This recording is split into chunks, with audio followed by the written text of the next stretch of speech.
My name is Bree, and I am 68 years old. For most of my life, I worked as a nurse in Charleston, South Carolina, pulling long shifts and sacrificing weekends so I could keep a roof over my son's head. I thought I had seen every form of human suffering in the hospitals, but nothing could have prepared me for the betrayal I witnessed inside my own home. It started with a simple repair. For weeks, my security cameras had been broken, leaving me feeling uneasy. A technician came by, fixed the system, and installed an app on my phone so I could see the house in real time. I had no idea how quickly that repair would change everything. The following morning, my son Michael and his wife Vanessa told me they were heading out, one for a job interview and the other for grocery shopping. Something nudged me to check the cameras, just to see if the system worked. When I tapped the screen, my heart dropped. There they were, sitting in my living room, my private documents spread across the coffee table like it was their own office. I leaned closer to my phone, trying to believe it was a mistake. But then I heard Vanessa's voice. "Where is the original deed?" She said it like a command, not a question. Michael's response cut me deeper than any scalpel I had ever held. "Mom keeps everything organized.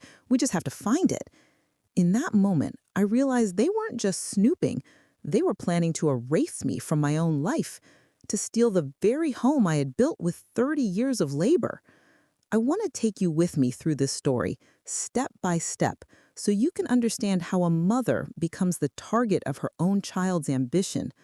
Stay with me, because what I discovered in the days that followed would change my life forever. Before I tell you how the situation escalated, you need to understand the bond I thought I had with my son. When Michael was 5 years old, his father walked out on us without so much as a goodbye. I was left with nothing but a small savings account and a little boy who needed me to be strong. I took extra shifts at the hospital, sometimes nights, sometimes doubling back in the mornings, all so that Michael would never feel the emptiness of going without. Our little house in Charleston became the center of our world. It was modest, but it was ours. I remember patching up scraped knees on the kitchen floor, staying up late to help with school projects, and celebrating birthdays with store-bought cakes because I couldn't afford fancy ones. Still, we always made it feel special. Michael used to hug me tight and tell me I was his hero. I lived for those words. Over the years, I turned down chances at love and companionship. Men came and went, but I chose to focus on Michael. I thought if I gave him stability and sacrifice, he would grow into the kind of man who valued honesty and loyalty. When he finally got married, I told myself Vanessa was the partner who would stand beside him and help build a good life. She was charming in the beginning, always polite, always smiling. I even welcomed her as a daughter. When they said they wanted to move in with me to take better care of me, I believed it was love. I was 68, retired, and beginning to feel the weight of years on my shoulders. I thought having them close by would be comforting. But little by little, the atmosphere changed. Vanessa took over the household finances, insisting she could manage them better. Michael grew distant, less patient, sometimes even irritated when I asked simple questions.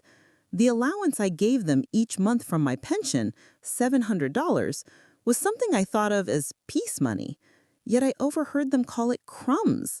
Still, I brushed away the discomfort. That is what mothers do. We make excuses. We tell ourselves they are tired or stressed.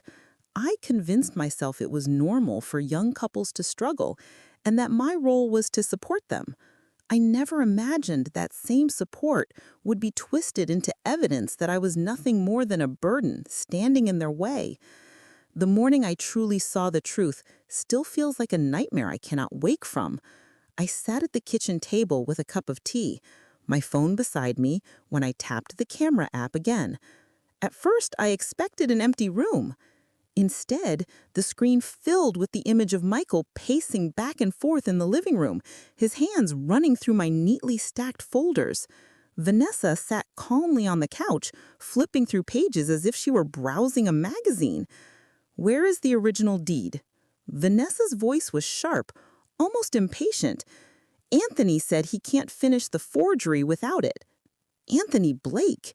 I had met him once briefly when Michael introduced him as a friend from a bar. He had the slick smile of a man who thrived on bending rules, and I remember the way my stomach tightened around him. Now I understood why he was the shadow guiding them. Michael dropped into my favorite armchair, frustration all over his face. It has to be here. Mom never throws anything away. She keeps everything organized like a vault. If we just keep looking, we'll find it. I gripped my tea so tightly the cup rattled. My son, the boy I had raised alone, was talking about my careful habits as if they were weaknesses to exploit. The same discipline that had carried me through years of night shifts and lonely mornings was now being turned against me. Vanessa lifted a document up to the window and smiled. Did you know this place was appraised at over $500,000? Anthony was right. It's worth the effort. Once we get the house in our names, we can sell it and move her into something smaller. A one-bedroom apartment will be enough for her last years. Her last years.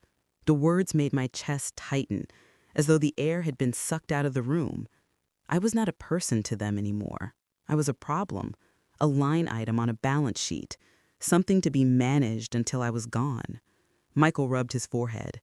If she refuses to sign, we'll tell her it's just insurance forms. She's been so confused lately, she won't even notice. Confused. That word cut deep. Yes, I sometimes forgot small details like where I left my glasses or the date on a calendar, but confusion is not incompetence. Still, they were using my age as a weapon, building a story that I was no longer capable of handling my own affairs. Vanessa leaned closer to him, her tone icy. Don't lose your nerve, Michael. Think about our future, about the family we want. Are we really going to live on the crumbs your mother gives us? Crumbs. The $700 I had stretched out of my modest pension, money I thought was generosity, had been reduced to crumbs. My sacrifice had become an insult in their mouths. I sat there, frozen, my phone screen glowing in the dim kitchen light, realizing that the people I had trusted most were plotting to strip me of everything. That was the moment when grief gave way to something else, a quiet, simmering resolve. If they wanted a war, they had just declared it. From that moment on, I began living two lives. To Michael and Vanessa, I was still the soft-spoken mother who made their breakfast, asked about their plans, and smiled when they kissed my cheek on the way out the door. But inside, I had transformed into something else. I became an observer, a silent detective inside my own home. Every word they spoke, every look they exchanged became another piece of evidence. I kept the camera app open often, watching from my bedroom late at night. Sometimes I could hear them whispering when they thought I was asleep. They spoke about deadlines, about Anthony Blake needing documents signed quickly, about ways to pressure me into compliance. The more I listened, the clearer their strategy became. If they couldn't trick me into handing over the deed, they would grind me down until I gave up. One Tuesday morning, I watched as Vanessa sat on my couch with her laptop open, scribbling notes in a small spiral notebook. Michael paced the floor, chewing his nails, a habit he had carried from childhood. Anthony says he's almost ready, Vanessa told him. He just needs the original deed for the signature comparison. What if Mom notices it's missing? Michael asked. His voice carried both anxiety and guilt, though guilt never lasted long. Vanessa didn't flinch. She's 68. She hasn't looked at those papers in years. We can borrow it for a few hours and put it back before she even notices. Borrow it? They spoke about stealing my most precious document as if it were a library book. I bit my lips so hard I tasted blood, holding back the urge to storm into the living room right then. But I knew better. If I revealed my knowledge too soon, I would lose the one advantage I had, their assumption that I was clueless. So I played my role. I asked Vanessa to help me with grocery shopping, watching her sigh with impatience as if I were a burden. I let Michael explain bills to me, nodding politely while he simplified numbers as though I were a child. Each act of condescension burned, but it also confirmed what I had seen on the screen. They believed they were in control. Every night I sat in my bedroom with my phone glowing in the dark, taking notes, memorizing dates, recording their words. I was terrified, yes, but fear sharpened into determination. My house, my life, my dignity, none of it would be taken without a fight. If they wanted to push me into a corner, they had forgotten one thing. Nurses know how to stay calm under pressure, and mothers know how to endure more than anyone can imagine. I was both. Just when I thought I understood their plan, Michael and Vanessa changed tactics. No longer were they content to wait for me to sign documents out of confusion. They decided to build a new story, one that painted me as unstable, paranoid, and incapable of managing my own life. It was the cruelest twist of all, because it turned my vigilance into evidence against me. I overheard Michael on the phone one evening. His voice carried through the hallway. Dr. Harris, this is Michael Crawford. I'm worried about my mother. She's been acting paranoid. She thinks we're conspiring against her. She even installed cameras in the house to spy on us. My chest tightened as I realized what he was doing. He was planting seeds in the mind of my family doctor, the same physician who had treated me faithfully for 15 years. The next day, Vanessa joined in. She talks to herself, she said loudly enough for me to hear. She forgets dates and repeats questions. Honestly, I think she's slipping.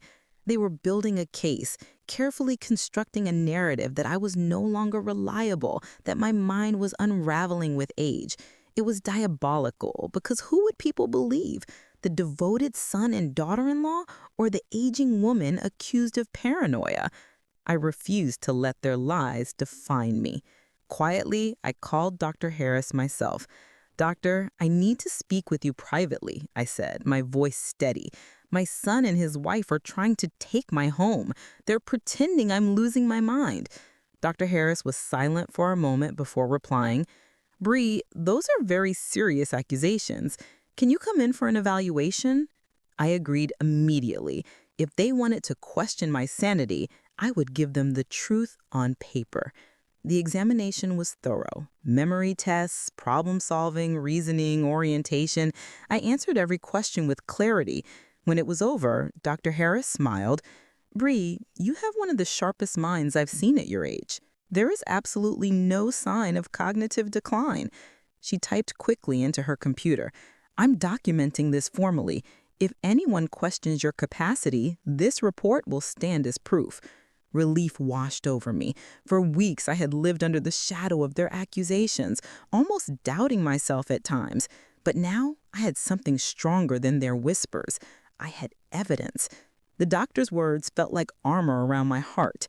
Whatever story Michael and Vanessa tried to spin, they could not erase a professional evaluation. That night, I watched them from the cameras as they whispered in their room. She's more suspicious than we thought, Michael admitted. Vanessa tapped her nails on the table, annoyed. Then we'll push harder. If she won't sign, we'll create enough stress that she has no choice. I listened quietly, clutching the fresh report in my hands. They thought they were tightening the noose. They didn't realize I had already cut the rope. By now, I knew the only way to protect myself was to gather undeniable proof. Michael and Vanessa had already destroyed my trust. They had twisted my generosity into weakness and tried to label my vigilance as paranoia. But if I wanted justice, I needed more than my word against theirs. I needed their own voices confessing to their crimes. That was when Dr. Harris referred me to a private investigator named Richard Lawson.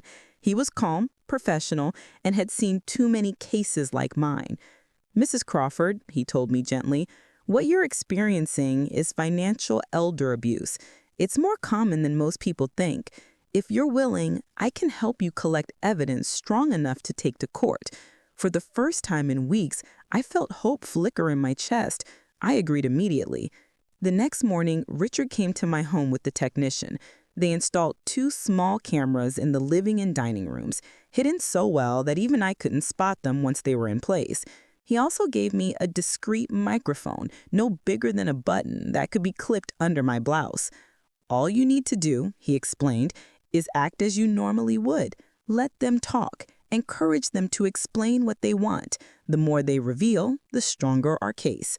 I nodded, my hands trembling, but my resolve firm. If they wanted me to play the role of the confused old woman, then I would play it better than they could imagine. That afternoon, I set the stage. I told Michael and Vanessa I was finally ready to review the documents they kept insisting on. Their eyes lit up like children on Christmas morning. Vanessa rushed to gather the papers. Michael placed a pen beside them, and they guided me to the dining table as if escorting me to my own execution. "Take your time, Mom," Michael said sweetly, though I could see the impatience behind his eyes.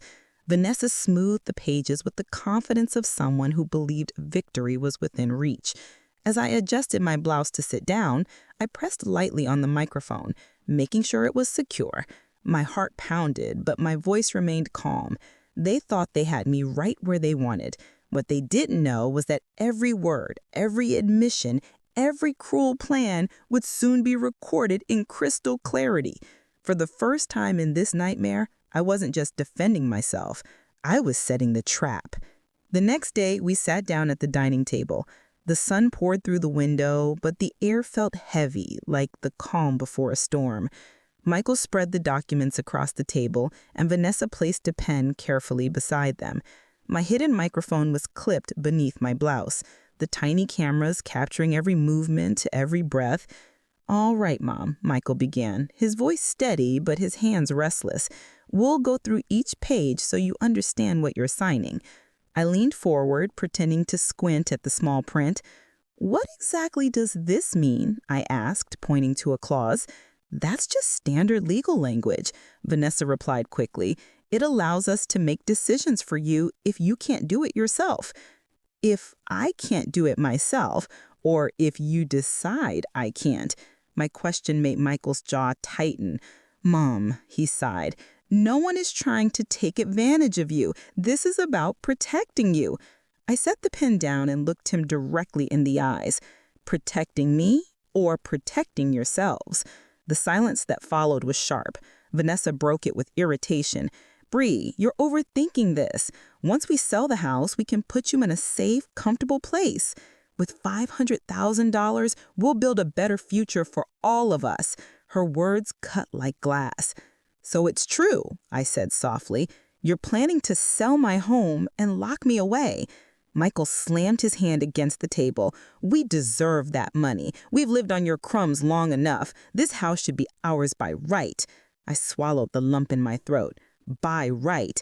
After 30 years of double shifts, after raising you alone, after sacrificing everything for you, this is how you repay me? For the first time, Michael's mask cracked. He looked at Vanessa, desperate for reassurance. She stepped forward, cold as steel. "It doesn't matter how you frame it, Bree. You'll sign or we'll have to declare you incompetent. Anthony already has the paperwork ready. One way or another, this house will be ours." I leaned back slowly, the weight of their words sinking in. Then I smiled, a calmness washing over me. "You know what, Michael? You're right about one thing. I may be an old woman, but I'm not foolish enough to sign my own death sentence." Confusion flickered across their faces. And then, right on cue, the front door opened. Detective Richard Lawson stepped inside, followed by 2 uniformed officers and my attorney. "Good afternoon," the detective said firmly. "Michael Crawford and Vanessa Crawford, you are under arrest for conspiracy to commit fraud, attempted forgery, and elder financial abuse." Michael froze in shock, while Vanessa's face twisted in rage. "You tricked us," she spat. I placed the pen back on the table and whispered, "No, you tricked yourselves." As the officers placed handcuffs on Michael and Vanessa, the room fell into a silence that felt heavier than all the years of sacrifice behind me. Michael looked at me with wide, frantic eyes. "Mom, please," he begged. "Don't let them do this. I'm your son." The words should have broken me, but they didn't. "You stopped being my son the moment you decided my life was worth the price of a house," I answered softly. "I gave you everything I had. All I ever asked for in return was honesty and respect. Vanessa struggled against the officer's grip. "We took care of you. We lived with you. We kept you company. We helped you with everything." Her voice was shrill, almost desperate. I shook my head. "You took care of me the way vultures circle the dying. You didn't wait for me to go. You tried to push me into the grave sooner so you could feast." The officers led them out of the house, and for the first time in months, I felt a deep, cleansing breath fill my lungs. The walls of my home no longer echoed with whispers of betrayal. They echoed with peace. In the months that followed, the legal process unfolded. My attorney negotiated a deal. Michael and Vanessa surrendered any future claim to my property, agreed to stay away from me permanently, and served 18 months in prison instead of the decade they could have faced. Some neighbors asked if I regretted going through with it. "After all, he's your only son," they said. My answer was simple. I didn't regret being a mother. I regretted not recognizing sooner that motherhood doesn't mean allowing yourself to be destroyed. Now, I live quietly in my home. I tend my garden. I share meals with neighbors who have become like family. And I find joy in small things, things no one can steal. I've learned that blood does not define family. Respect, honesty, and genuine love do. When I sit in my armchair, the same chair where I once comforted Michael as a frightened child, I no longer feel pain. I feel strength. Because sometimes, to protect your peace, you must be willing to lose the people you thought you loved the most. That is my story. It is not an easy one to share, but I hope it reminds you of the importance of protecting both your dignity and your peace. If you have ever faced betrayal, know that you are not alone and your voice matters more than you think. If Bree's story touched your heart, please take a moment to like this video and subscribe to the channel. Share it with someone who might need courage today. And tell me in the comments where you are listening from. I'd love to know how far this story travels. With love and respect, thank you for being here.